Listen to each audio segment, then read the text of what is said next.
we'd like to continue that partnership because it's been a powerful message of consequences. Mr. President, you wanted people to know that there was consequences if you break our laws and harm our people and endanger families, and this is a clear consequence for the worst of the worst, that we have somewhere to put them.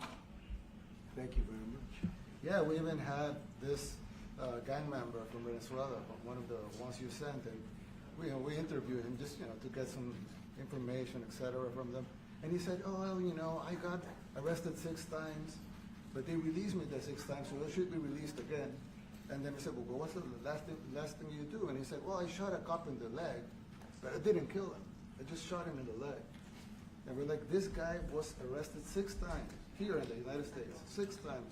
He was released 6 times, and in the he was released 5 times, and the last time he was sent to El Salvador, right? So he's not getting released. But the last time he shot a cop, actually, and he shot him in the leg.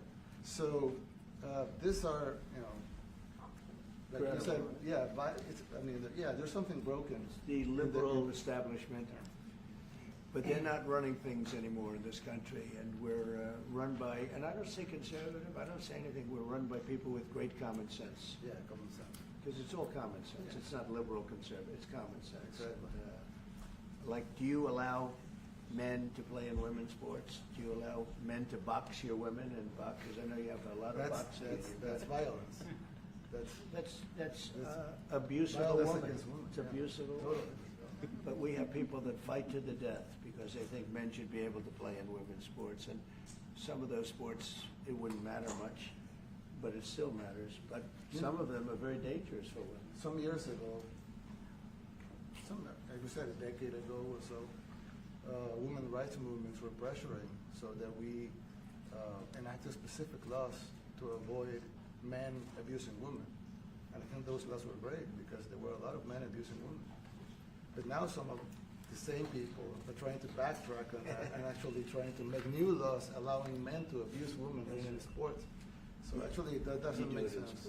It doesn't make sense. It's crazy. They have weightlifting records, right? Yeah. A woman gets up this way, she's incredible.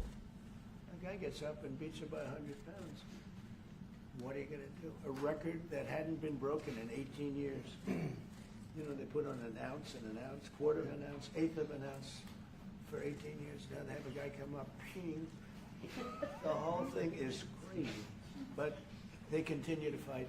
And I don't like talking about it because I want to save it for just before the next election. I said to my people, don't even talk about it because they'll change. And but I watched this morning.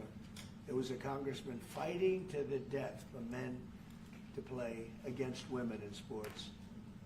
And you say to yourself, why? What are they doing, right? What are they doing? But your country's not too big in that. No, of course not.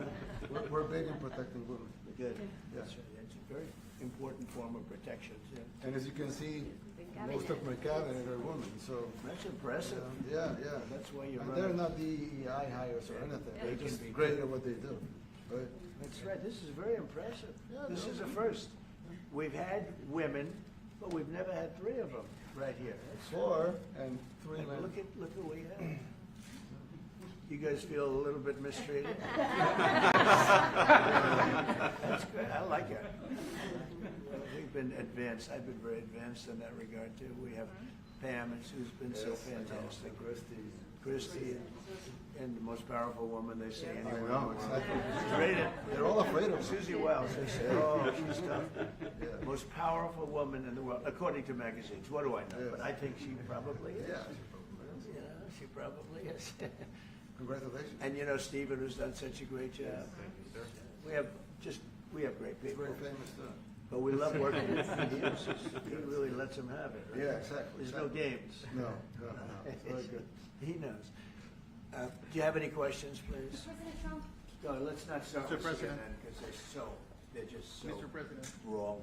Yeah, please. Yeah, thank you, Mr. President. You repeatedly mentioned last night that Russia's attack on Ukraine was a mistake. What is the exact mistake? And have you given Putin a deadline to actually move toward a ceasefire? The mistake was letting the war happen. If Biden were competent, and if Zelensky were competent, and I don't know that he is. We had a rough session with this guy over here. He just kept asking for more and more. That war should have never been allowed to happen. That war, I went 4 years and Putin wouldn't even bring it up. And as soon as the election was rigged and I wasn't here, that war started.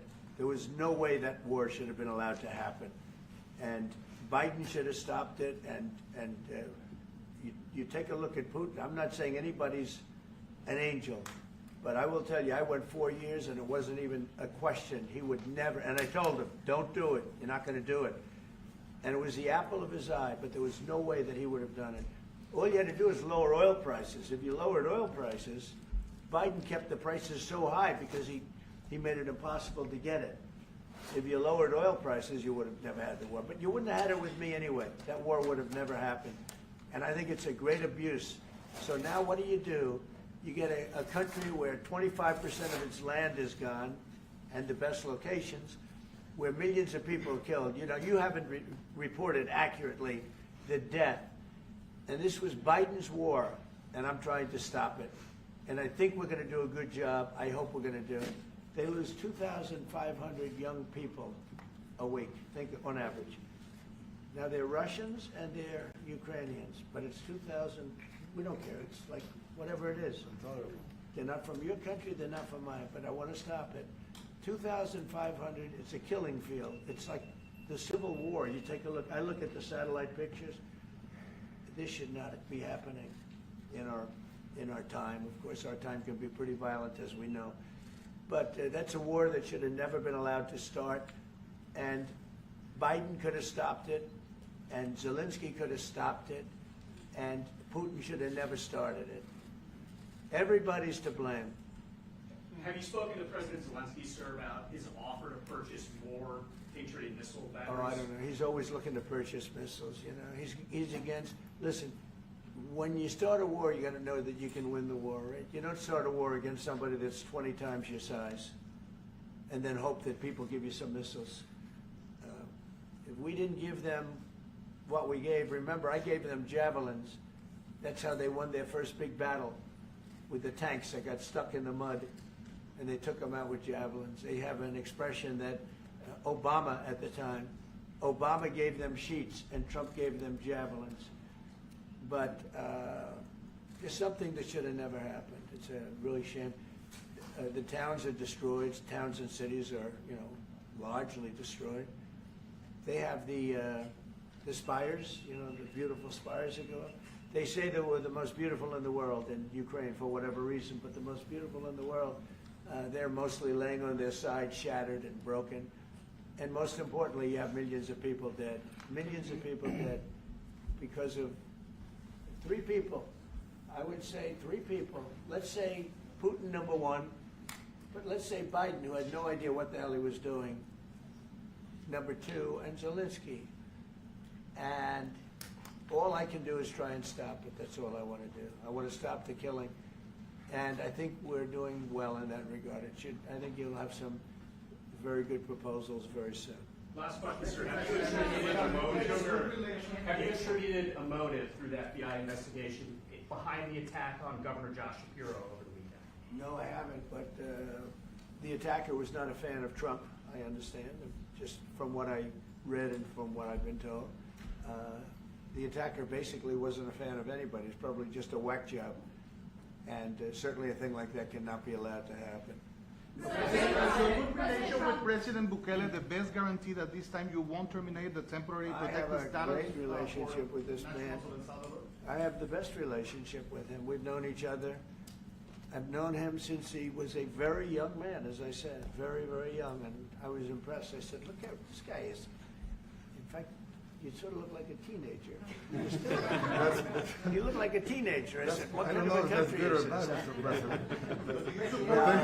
President. He grew up well in the last 5 years. Do you support the extension for nationals of El Salvador under I temporary support protected him. status? Do you plan to ask him? Presidente Bukele. Presidente Bukele. Let's hear the question from this very low-rated anchor at CB. Thank you, President President. Do you Bukele. plan to ask President Low Bukele rating. to help return the man who your administration says was mistakenly Which one is that? deported? The man who was mistakenly deported to El Salvador? Well, let me ask Pam, would you answer that question? Sure, President.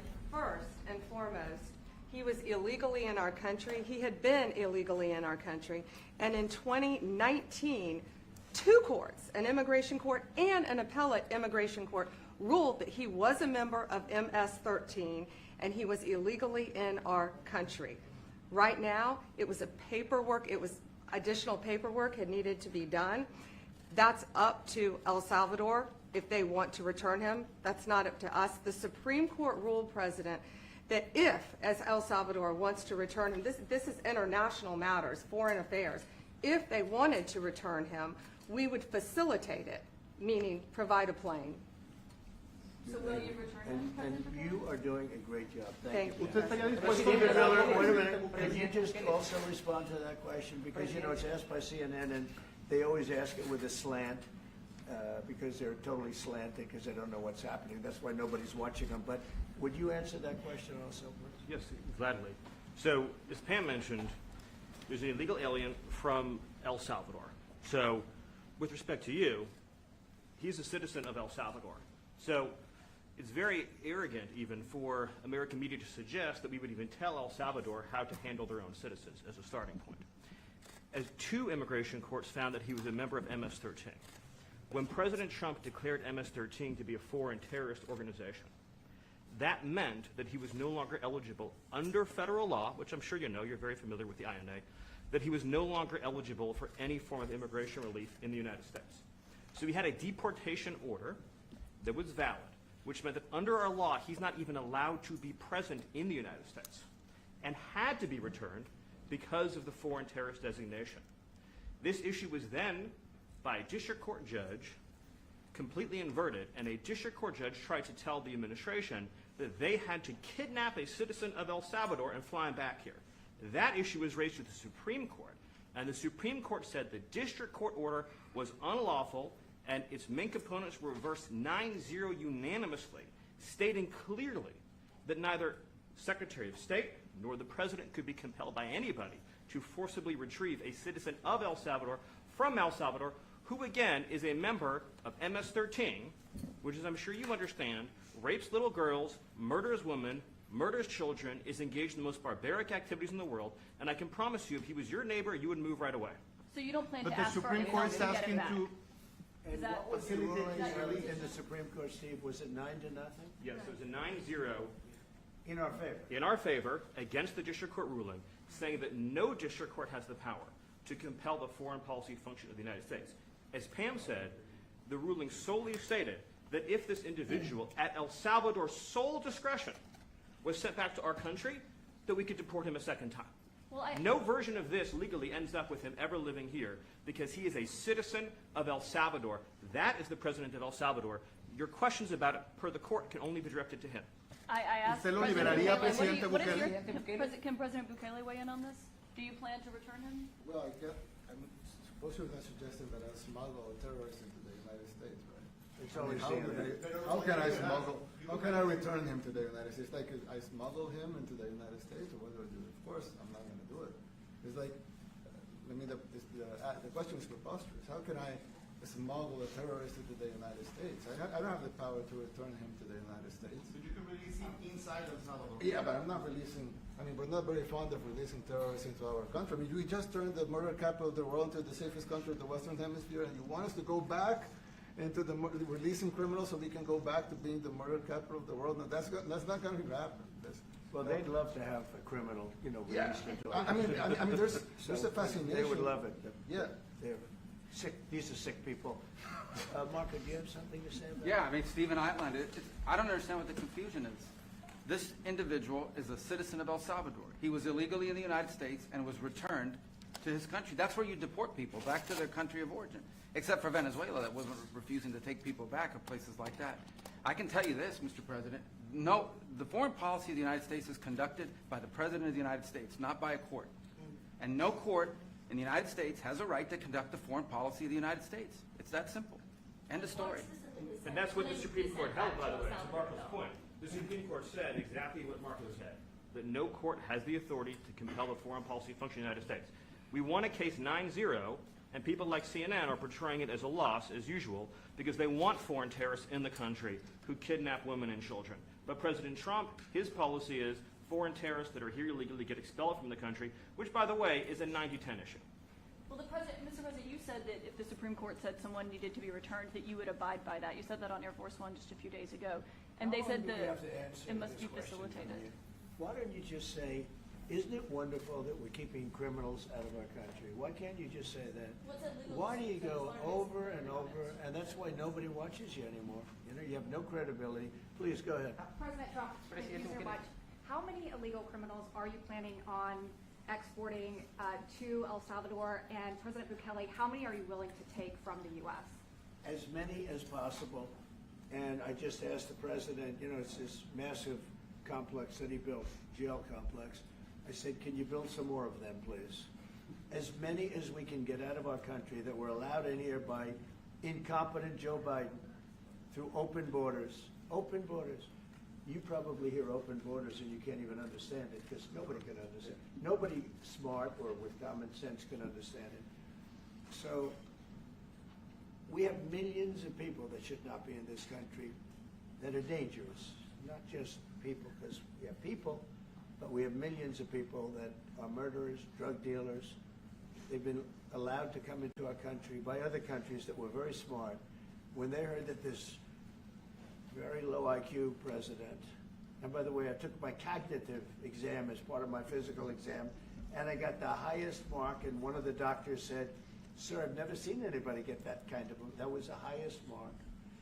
I hope you're happy with that, although they haven't been bugging me too much to take a cognitive, but I did do my physical and it was released. I hope you're all happy with it. I notice there's no question, so probably you are. But the cognitive, they said to me, sir, would you like to take a cognitive test? I said, did Biden take one? No. Did anybody take one? No, not too many people took them. I said, what about Obama? Did he take one? No, he didn't take one either. I said, let me be the only one to take one. But I've actually taken them 3 times already. I like taking them because they're not too tough for me to take. But we had a great physical exam, so I know you're going to ask that. And the doctors who are total professionals, Walter Reed Medical Center, they're great people.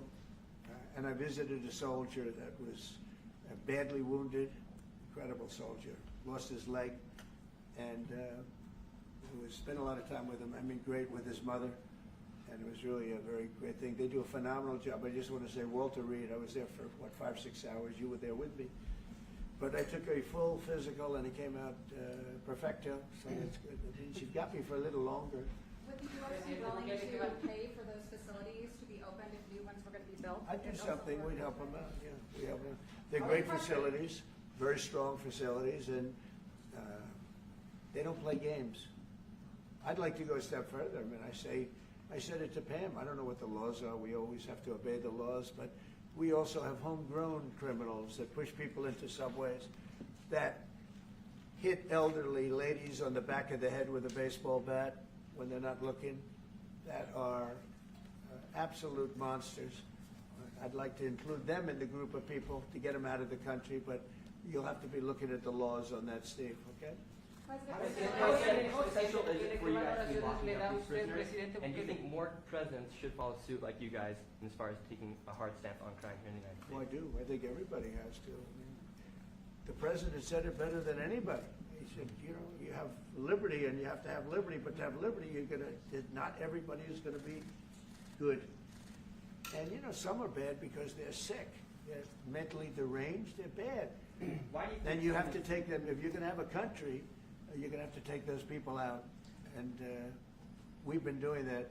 But this was like an unforced error, they would call it, where we had people that may hate our country, or maybe they're just stupid people. I think they're probably stupid people more so.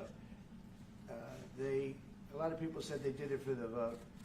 But I did better with Hispanic people than they did, because they always use Hispanic. I did better. You people love me. I saw my poll numbers in your country up through the roof, right? 91%. Some people think they do it for the vote. But they don't have to do it for the vote. They cheat, you know, they're professional cheaters. That's about the only thing they do well. So we just have had a great relationship, and it's become bigger because of a strange thing that happened. You know, I came back. We had no war in Ukraine. We had no war with, we had no October 7th Middle East problem. We had nothing. We had no inflation. We didn't have the Afghanistan most embarrassing moment in the history of our country, the Afghanistan not withdrawing, because I would have been out, I had it all set to bring people out with dignity and pride. That was the worst, most embarrassing moment in the history of our country, Afghanistan. We didn't have any of that. You wouldn't have had the war with Russia, Ukraine. You wouldn't have had the Middle East problem because Iran was broke. They had no money because we had secondary sanctions on and lots of other sanctions. And now every single thing, got a problem with Iran, but I'll solve that problem. That's almost an easy one. We got to solve a war that should have never started, Ukraine and Russia, and we'll get that solved. And we have to solve problems, and we already solved inflation. If you look at the numbers are incredible, actually. Stock market's up, and we're not letting other countries take advantage of this country like they have for the last 40 years. So thank you very much. You have a question, please? Yes, Mr. President, thank you so much. You scored another major investment win this morning when NVIDIA pledged to build its AI supercomputer, the first time ever, right here in the United States. Thank you. That's a question I like. That's true. What is your reaction to this announcement, sir, and how will this positively benefit Americans across the entire country? Well, it's one of the biggest announcements you'll ever hear, because NVIDIA, as you know, controls that almost the entire sector, which is one of the most important sectors in the world, between chips and semiconductors and everything else. And they're the biggest. And the other biggest we already have coming in is spending $300 billion, as you know. They announced 2 weeks ago. But NVIDIA is so highly respected. And this was an announcement that a lot of people, I knew it was going to happen, but not to the extent that it happened. It's big. And the reason they did it is because of the election on November 5th and because of a thing called tariffs. As I say, the most beautiful word in the dictionary. After love, God, relationship, the press actually hit me and said, tariff is the most beautiful word in the dictionary. What about family, love, God? So I got hit even on that. You understand? I said, okay. So now I say it's my 5th most favorite word because they get you on anything. But that NVIDIA, it's one of the great companies of the world, modern, super modern companies, controls segments that nobody, sort of controls the world in a sense, and they're coming in here in the biggest way with hundreds of billions of dollars. Not like millions of dollars, hundreds of billions of dollars, and I'm honored by it.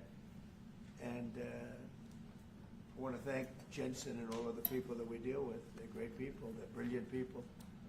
And without tariffs, they wouldn't be doing it. Okay. Thank you very much. Yeah, Are please. you considering additional sanctions against Russia after their latest attack? And do you have an update on the rate and when you might announce Well, semiconductor I already have tariffs? sanctions on Russia. I put them there. If you remember, Nord Stream 2, that's the big pipeline that goes through Europe. I stopped it. That's Russia's pipeline, the largest pipeline, I think, in the world. Goes to Germany. And I stopped it. And when Biden came in, he approved it. And then they say, oh, I'm friendly with Russia. No. Putin said, if you're my friend, I'd hate to see you when you're my enemy. I stopped the biggest economic job they ever had. I stopped it cold, right? It was dead. You know that, right? And Biden came in and he immediately approved it. What was that all about? And it's a pipeline that takes care of a lot of the needs. Now, it was a very controversial thing, but I stopped it, and Biden approved it. Question? On tariffs, No, not you. Not you. We're supposed to have an update today on potential semiconductor tariffs and potentially pharmaceuticals. What? Semiconductor tariffs and potentially pharmaceuticals. Any update on Pharmaceuticals, that? we're going to do. We don't make our own drugs, our own pharmaceuticals. We don't make our own drugs anymore. The drug companies are in Ireland and they're in lots of other places, China. And all I have to do is impose a tariff. The more, the faster they move in. The higher the tariff, it's very simple. It's inversely proportional. The higher the tariff, the faster they come. And we're going to be doing that. That's going to be like we have on cars. We have, as you know, a 25% tariff on cars. We have a 25% tariff on steel and aluminum, and that's what that category fits right now. Do you have a percentage in mind and a timeline? I have a timeline, yeah, not too distant future. We're doing it because we want to make our own drugs.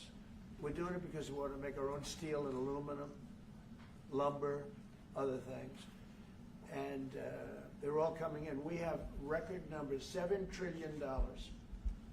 Since I announced, like a month and a half ago, since I came in, we have over $7 trillion being invested in the country. We didn't have $1 trillion. We didn't have $500 billion for some of these guys. They didn't know what the hell they were doing. So we have the largest investment that we've ever heard of, and we're only 2 months in. And that'll continue at levels that you've never seen before. It's what's going to happen. And even the stock market's up today. It's we also had, you know, we a lot of people didn't say it the way it was. We had the largest gain in the stock market in history on every single category last week. That was a nice game because we were getting a little hit because people didn't understand the power of our economic, our country economically, if you use it right. Do you have something to say on that, JD? Yes, sir. I mean, look, for 40 years we have lost manufacturing capacity. Workers have seen their wages stagnate, and some of the most critical things that we need, from the pharmaceuticals, the drugs that we give to our children, the antibiotics that we give to our kids, to the weapons that we actually need to fight a war, if God forbid we had to fight a war, we don't make enough of that stuff. And so President Trump ran explicitly on changing that. Yes, as the President mentioned, it caused a little bit of disruption in the market, but I actually think over the long term, workers are going to benefit, stocks are going to go up, American businesses are going to benefit as we reinvest and reindustrialize our country. And the auto workers and the Teamsters and all of the unions, you know, not traditionally Republican, but I'm winning those unions by, we're up 40, 50 points on the Democrats. They're losing everything. They're losing everything because they just have policies that are not believable. They fight for policies that are 5% popular, and nobody knows who the 5% are. I mean, nobody can find the 5%. But if you go back to Ohio, and by the way, we have the great championship team from Ohio coming in today, right? Very big day. And that's going to be a little bit later. And that'll be, if you want to stick around, I'll introduce you to some nice people. You'll see some very large people, right? You'll see some people that even you have not seen people like this. These are big, these are 6'7", 380 pounds with no fat. Okay, that's pretty good, right? But the team, the national championship team, is being honored today at the White House, so that'll be exciting. If you're around, want to stay around, I'll have you up there. You can tell them all about your prison, how you have to behave. Okay. Who else? On electronics. Yeah, you said yesterday that you're making a decision on Iran very quickly. What do you mean by that? Is that a decision to strike Iran? They have to solve their problem very quickly. Iran wants to deal with us, but they don't know how. They really don't know how. We had a meeting with them on Saturday. We have another meeting scheduled next Saturday. I said, that's a long time. You know, that's a long time. So I think they might be tapping us along. But Iran has to get rid of the concept of a nuclear weapon. They cannot have a nuclear weapon. He can't have a nuclear weapon. Nobody can have. We can't have anybody having nuclear weapons. You know, we can't have nuclear weapons. And I think they're tapping us along because we're so used to dealing with stupid people in this country. And I had Iran perfect. You had no attacks. You would have never had October 7th in Israel, the attack by Hamas, because Iran was broke. They were stone cold broke when I was president. And I don't want to do it. I want them to be a rich, great nation. The only thing is, one thing, simple. It's really simple. They can't have a nuclear weapon. And they got to go fast because they're fairly close to having one. And they're not going to have one. And if we have to do something very harsh, we'll do it. And I'm not doing it for us, I'm doing it for the world. And these are radicalized people, and they cannot have a nuclear weapon. Does that include a potential strike on Iranian nuclear facilities? Of course it does. And just a follow-up question, a clarification. You mentioned that you're open to deporting individuals that aren't foreign aliens but are criminals to El Salvador. Does that include potentially U.S. citizens, fully naturalized Americans? if they're criminals and if they hit people with baseball bats over their head that happen to be 90 years old, and if they rape 87-year-old women in Coney Island, Brooklyn, yeah, that includes them. What, do you think there's a special category of person? They're as bad as anybody that comes in. We have bad ones too. And I'm all for it. Because we can do things with the president for less money and have great security. And we have a huge prison population. We have a huge number of prisons, and then we have the private prisons, and some are operated well, I guess, and some aren't. But he does a great job with that. We have others that we're negotiating with too. But no, if it's a homegrown criminal, I have no problem. Now, we're studying the laws right now. Pam is studying. If we can do that, that's good. And I'm talking about violent people. I'm talking about really bad people. Really bad people. Every bit as bad as the ones coming in. And I made the statement when I heard about this a long time ago now, 4 years ago. When I heard that this guy was having open borders, I said every single criminal from all over the world is going to be dumped into our country. And that's what happened. Jails. The jails of the Congo were emptied out. The jails of Venezuela were emptied out. And you know what happened? Their crime went way down. But now Venezuela has other problems. You know what the problem is? They have no money. Yeah. Because I shut off their oil, and we put secondary tariffs because they're not doing what's right over there. They know what to do. We spoke to them. I spoke to them. They know what to do. But they have no money. Venezuela has no money. But Iran had no money. And Iran behaved so beautifully. And then Biden took all those secondary tariffs and tariffs on. I told China, you can't buy oil. If you buy oil from Iran, China, I told it to President Xi, then we no longer want you to do business with the United States of America. And those ships disappeared from that harbor so quickly. China. Get along great with China. Are the talks with Iran productive? Do you want to continue that? The talks with Iran, do you believe those are productive? Do you want to continue that? I think Iran could be a great country as long as it doesn't have nuclear weapons. If they have nuclear weapons, they'll never get a chance to be a great country. They will never get a chance. It won't even come close. Sir, on tariffs. Yeah. Yeah, thank you. Yesterday you mentioned short-lived product exemptions. Which specific products are you considering, and how long is short-lived? Weeks, months? I'm looking at something to help some of the car companies with it. They're switching to parts that were made in Canada, Mexico, and other places, and they need a little bit of time because they're going to make them here, but they need a little bit of time. So I'm talking about things like that. What about any Apple products, other cell phones? Look, I'm a very flexible person. I don't change my mind, but I'm flexible. And you have to be. You just can't have a wall and you'll only go. No, sometimes you have to go around it, under it, or above it. There'll be maybe things coming up. I speak to Tim Cook. I helped Tim Cook recently, and that whole business. I don't want to hurt anybody, but the end result is we're going to get to the position of greatness for our country. We're the greatest economic power in the world if we're smart. If we're not smart, we're going to hurt our country very badly. We lost with China over the Biden years trillions of dollars on trade. Trillions of dollars. And he let them fleece us. And we can't do that anymore. And you know what? I don't blame China at all. I don't blame President Xi. I like him. He likes me. I mean, you know, who knows? Who the hell cares? Do you have any updates on talks But you know with what? China? What? Do you have any updates for the talks with China? No, let me just tell you this. I don't blame China. I don't blame Vietnam. I see their meeting today. Is that wonderful? That's a lovely meeting.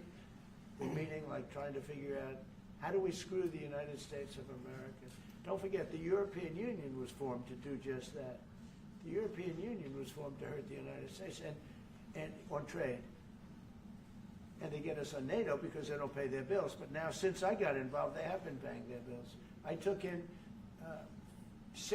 over $600 billion for NATO. Nobody took in anything. I mean, they were all delinquent.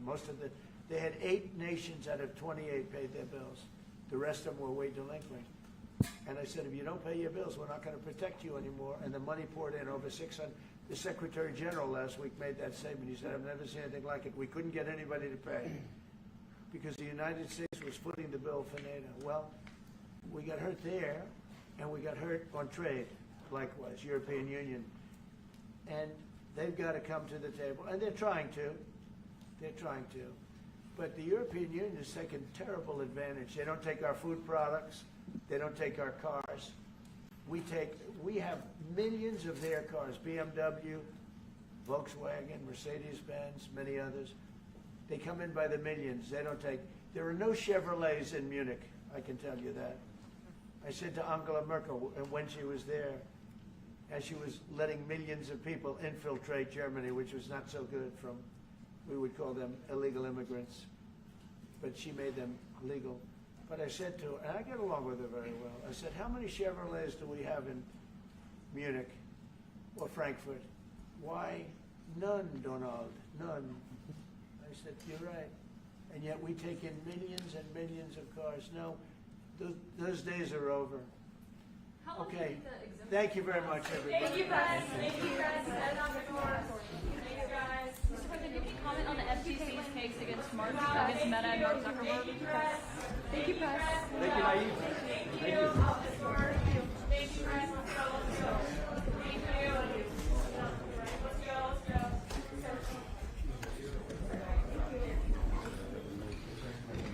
Thanks, guys. Thank you. Thanks, guys.